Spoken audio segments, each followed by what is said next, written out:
take off your hood.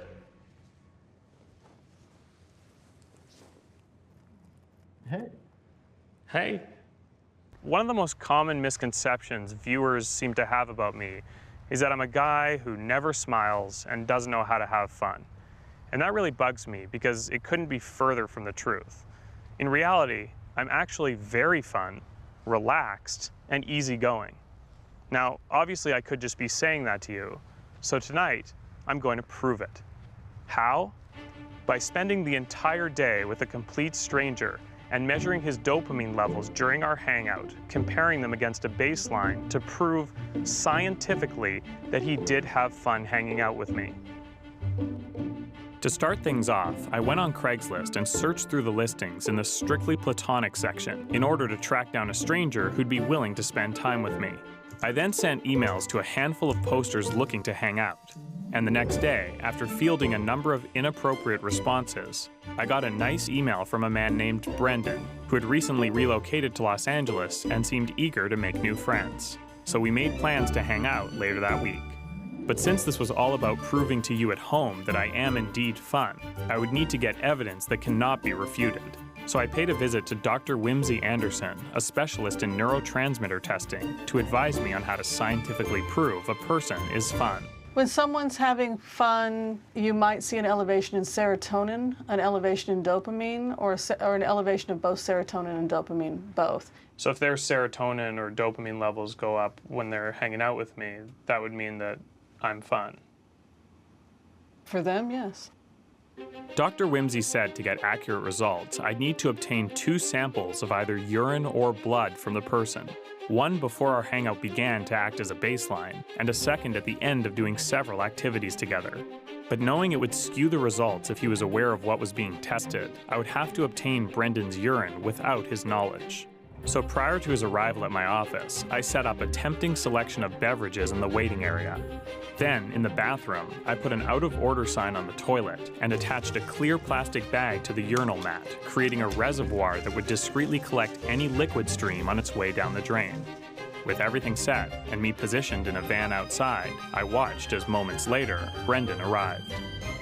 To buy as much time as possible, I sent him a text telling him I was running late and to wait for me in the lobby. After only a few minutes, he began browsing the selection of drinks and eventually settled on a Dr. Pepper.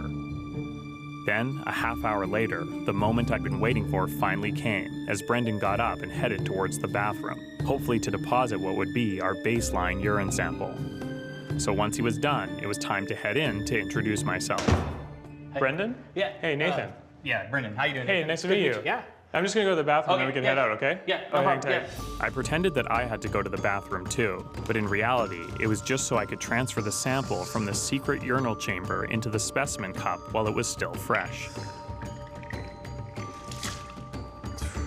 Meanwhile, one of my production assistants informed Brendan that our day was going to be filmed for a documentary about Craigslist hangouts, and Brendan seemed more than happy to participate. Yeah, sure. With his sample sealed, I hid it underneath a hollowed-out candle and then lit the wicks to signal to my unpaid intern that it was ready to be taken to the lab for testing. And with the sample secured, I could finally begin my day with Brendan. I just wanted to be clear before we leave. I posted in the platonic section, but I know a lot of people on there were looking for sexual stuff. No. That's not you, right? No. Okay. Oh, no. Good. Just want to make sure. No, sorry. Okay, no. cool. I'm just looking for someone to hang out with. Oh, yeah. That's okay. just because Great. And with both of us on the same page, it was time to have some fun. I had planned several activities that I hoped would raise Brendan's dopamine levels enough to get the results I needed. Buckle up. And as we headed to our first destination, we got to know each other. Like Star Wars, you had the red and blue factor. You had the dark side was the red, and the light side was blue. In the Matrix, you had the red pill or the blue pill. Okay. In Shaun of the Dead, the little cone that he ate was red. Okay. In Hot Fuzz, the color was blue. In Next Generation, if they were blue, they typically would die. And in the original series, it was red. It seemed like Brendan and I didn't have a lot in common, but I was hopeful that once he saw my fun side, things would change. All right. So, we're gonna go into a hat store and try on silly hats. Okay. That's fun, right? Yeah. I mean, that's something, is that fun Yeah, let's do for it. you? Okay, let's go. All right. Oh, this is pretty cool. Trying on hats is something everyone can enjoy, and it was the perfect way to show Brendan that I'm the type of guy who doesn't take himself too seriously. This is what girls would wear, so Yeah. I don't know about this one. Coming off the thrill of go-kart racing, I wanted to harvest Brendan's blood as quickly as possible. So we headed to a nearby medical clinic where I had pre-arranged for the necessary lab work. To make sure his levels didn't drop due to the unfun setting, I asked the nurse if she'd be willing to hide an electronic fart machine on her person that I'd be able to activate by remote control during the blood draw. Do you think you could do that? I'll try my best. My hope was that Brendan would think they were real farts and that the fun of that would spike his dopamine levels right as the blood was being taken. Who's going first? I guess I'll go first. You want to? Okay, yeah. And with Brendan in his seat, it was time to see if this would work.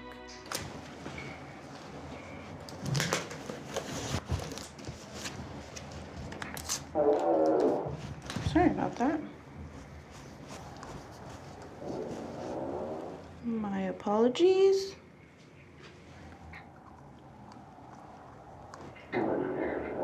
Sorry. You have some gas today, or? Nope, I'm okay. I'm okay. Oh, you're okay? Yeah, sorry Okay. about that. Okay, it's okay.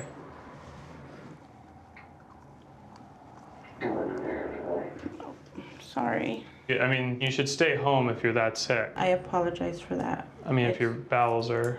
I'm okay, and we're just done, so I will be stepping out in a moment. Sorry about that. Upset stomach today. Sorry. It's okay. Apologies. The farts were working, and it seemed like Brendan was having the time of his life. Okay, so I'm gonna do mine, and I'll see you. Okay, yep. Okay, cool. That was great. You see, he was laughing. Yeah, it was good. Yeah. Okay, so with everything I needed, it was time to say goodbye to Brendan. I'll catch you on the flip side, man. Flip side? On the flip side. I'll catch you later, dude. All right, see you, man. Yeah, see ya. But whether this would translate into actual science was still to be seen. So later that week, I returned to Dr. Whimsy's office, nervously awaiting the results. His serotonin when he started was within normal range. The number was 87.22. The day of fun, it was 219.92, so it shot up 2.5 times what it initially was. Well, that's huge. They're very impressive numbers. So this person who was with you was not only having fun, but they were happy and they had a greater sense of well-being when they were with you. Wow. That's amazing.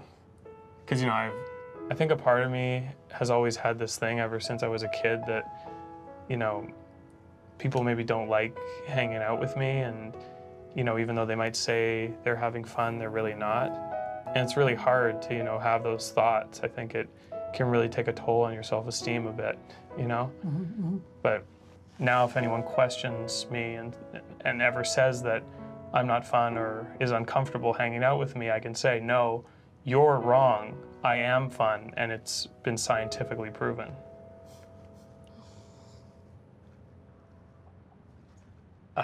Sorry, I just kind of opened up to you. You're not. I No, don't that's know. cool. I think it's Yeah. great. I think it's great.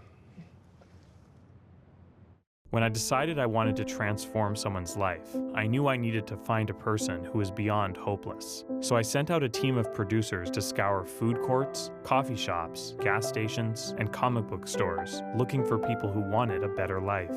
The producers told them they were recruiting for a new reality show in which participants would receive a life makeover. And after an exhaustive search that lasted weeks, someone finally caught my eye. My name is Cory Calderwood, and I work at an arcade right now, 3 days a week. Cory was single, stuck in a dead-end job, and lived with his parents. He didn't seem to have any life plans whatsoever, so I paid him a visit at his home in Ventura, California, with an offer to change his life forever. Are you happy with where you're at in your life right now? Most of the time, I'd say I have those moments where you feel like it could be better. You know, there's things that I still want, I guess. Cory spends most of his days caring for his parents' house where he still lives, playing video games, and organizing his collection of Magic the Gathering cards. Just a fun little way to pass some time. But since his mom and stepdad are away in Hawaii on business most of the year, his grandparents have become his main caregivers, and they too would like to see more from Cory. He has a great potential. He just doesn't either know how to achieve it or to get into it. He just seems to be gliding through life right now. Slip sliding away. Slip sliding away. Cory was the perfect candidate, but I had to make sure he was willing to play by my rules. I should tell you that you won't have much information throughout this process, and once we get started, you will be completely cut off from the outside world. All right, that is interesting.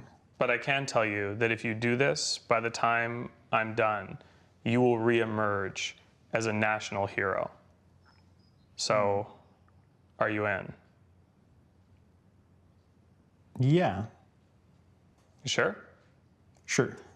With Cory on board and a legal liability waiver signed, I could now begin the process of learning everything about him, as my plan would soon require me to secretly take over Cory's life. My stepdad travels for his work. I definitely find braces to be really cute for some reason. I like Alfredo pasta, and I worked at a call center, worked at a recycling factory. My favorite movie of all time was Tommy Boy. I just say cool beans a lot. Cool beans. Cool beans. But learning facts about Cory wouldn't be enough, as my plan would require me to physically become him. So I asked him to give me a tour of his bedroom with the real purpose of secretly studying his mannerisms and the way he moved. Well, normally, I just go on for a little bit. But to pull this off, my resemblance to Cory would have to go further. So the next day, we told him he'd have to take a routine physical to make sure he was fit enough to participate in the show. But what Cory didn't know is that the doctor was actually four-time Emmy-nominated makeup artist Vincent Van Dyke, who in the guise of performing some routine medical tests, So this is going to just test for epilepsy. I'm just going to have you close your eyes, okay? was able to secure our most crucial asset for my transformation, a full 3D laser scan of Cory's face. All right, thank you so much. I appreciate it. No problem. With his digitized facial map on file, I had it sent to a 3D printer to create a life-size replica bust. And once complete, it was delivered to Vincent's studio in Burbank, where he began the process of casting the mold for the latex prosthetic that would turn me into Cory Calderwood. But for what I was about to do next, I had to get the real Cory out of town. Just so you don't know where you're going, I'm gonna put this bag over your head, is that okay? Yeah. Okay. You can breathe okay? Yeah. Once I assumed his identity, there couldn't be two of us. Okay, you comfortable? Yeah. So I needed to completely isolate Cory from the rest of the world, away from phones, internet, and especially his family. The road ends here, okay? So we're gonna go into a helicopter. Okay. Here?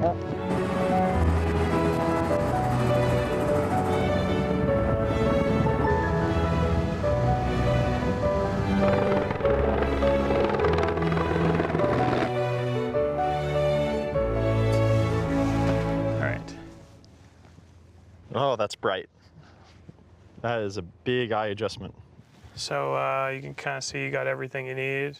I had fully stocked a trailer with enough supplies for Cory to survive while I hid him in a remote corner of the Mojave Desert. Do you like this brand Market Pantry? I don't think I've had it before, but I'll find out. Yeah. After showing him how to use the portable toilet, Oh, yeah. I took possession of his ID cards, keys, and cell phone. Nice case. Where'd you get this? That was my mom's old phone. Oh yeah, I was thinking it looks kind of girly. Yeah. Yeah. Are you guys gonna come by and check on me periodically, or is it I'm out here for 2 weeks, then you show up and I head back? Yes. And with Cory squared away, I was off.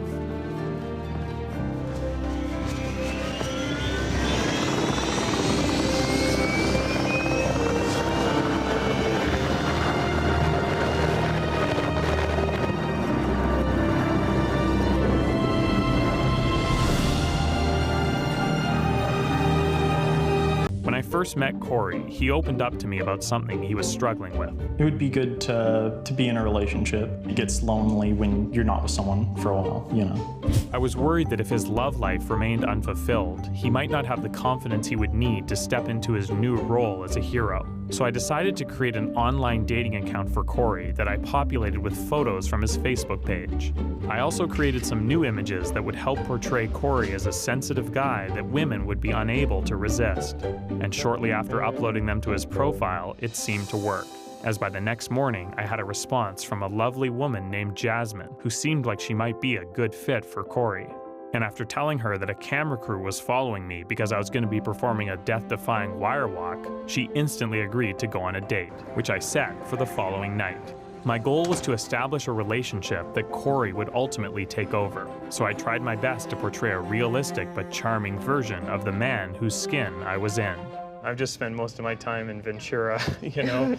Really? Not the greatest place, but it's kind of hard to talk about myself with a goddess sitting right in front of me.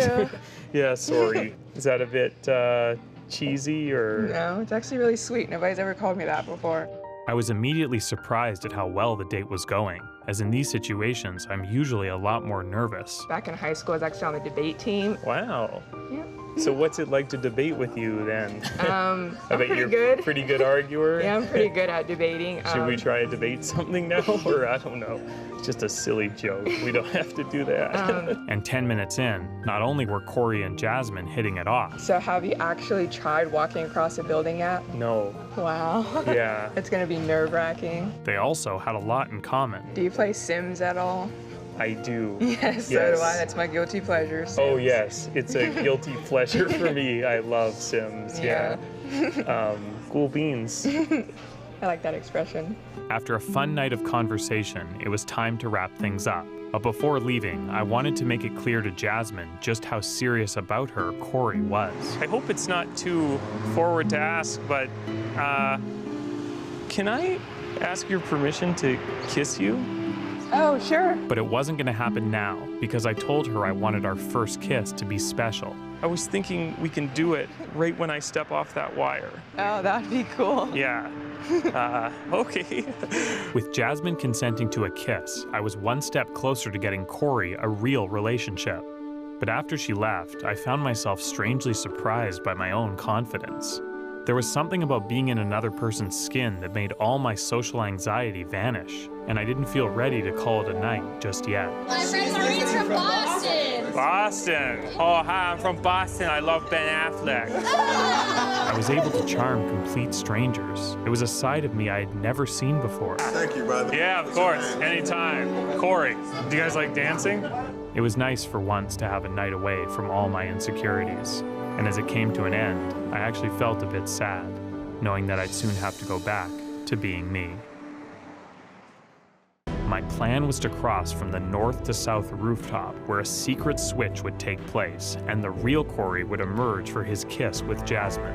It had been a week since she last saw me up close, so my hope was that once I switched with Cory, any minor discrepancies in our appearance would go unnoticed. So with Jasmine now in position on the rooftop and Cory's grandparents looking on below, I had Cory brought from the van into a holding area downstairs, and once he was changed into his wire walking suit, it was time to bring him up to speed. Take off your hood.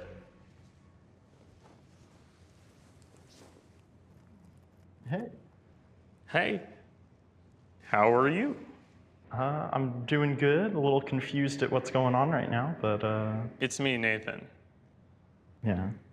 You knew? Yeah. It could kind of recognize your voice under there, but yeah. Time was of the essence, so I quickly explained to Cory my plan for the big wire walk event. So that's what we're gonna do right now? You're gonna do that, and then we'll pretend it's me who did it? Yes.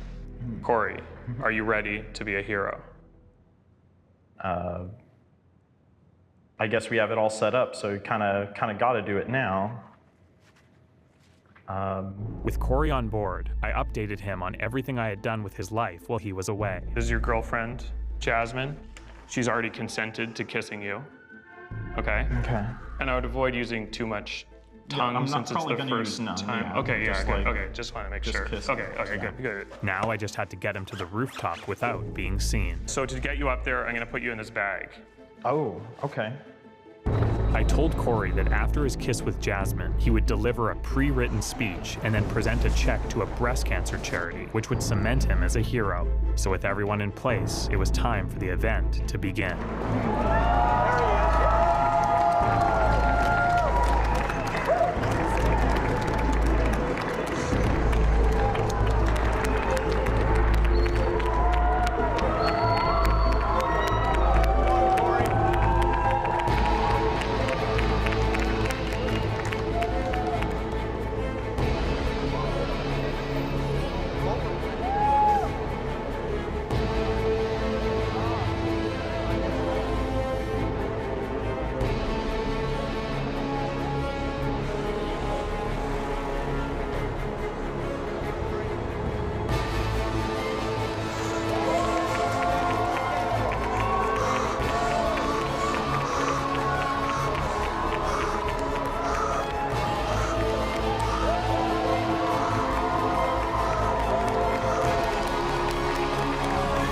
It was the most thrilling moment of my life.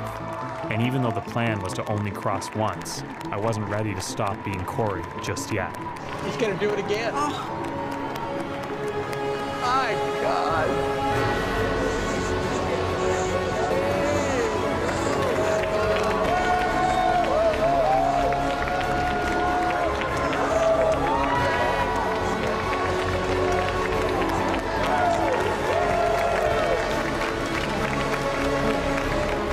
Crossed the wire 5 more times, and I could have kept going, but I knew I had a promise to keep. So it was time for me to enter the tent and give Cory his life back. All right, you take it from here, okay? All right. Okay.